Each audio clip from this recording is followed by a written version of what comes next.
આપણે સૌ જાણીએ છીએ કે ચોમાસામાં વરસાદ દરમિયાન સુરત શહેરના રસ્તાઓનું ખૂબ ધોવાણ થયું છે. મોટા મોટા ખાડાઓ પડ્યા છે.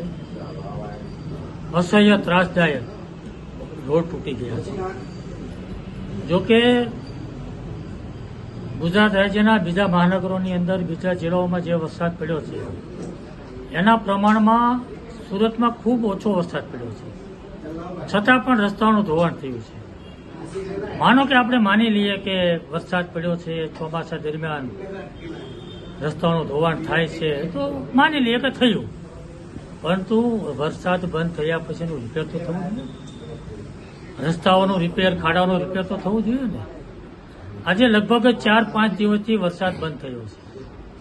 મેં એક પણ જગ્યાએ રસ્તા રિપેર થતા જોયા, ખાડાઓનું પુરાણ થતું મેં જોયું નથી. એટલે મને એવું લાગ્યું કે તંત્ર ઊંઘે છે. વહીવટી તંત્ર હજી મૂર્છાવસ્થામાં છે અને એને નિંદ્રામાંથી જગાડવા માટે, મૂર્છામાંથી બહાર કાઢવા માટે મેં આ પત્ર કમિશનરને લખ્યો છે અને વહીવટી તંત્રના વડાને પત્ર લખ્યો છે અને સાથે સાથે શાસકોના પદાધિકારીઓને પણ આ વાતને ધ્યાન પર મૂકી છે.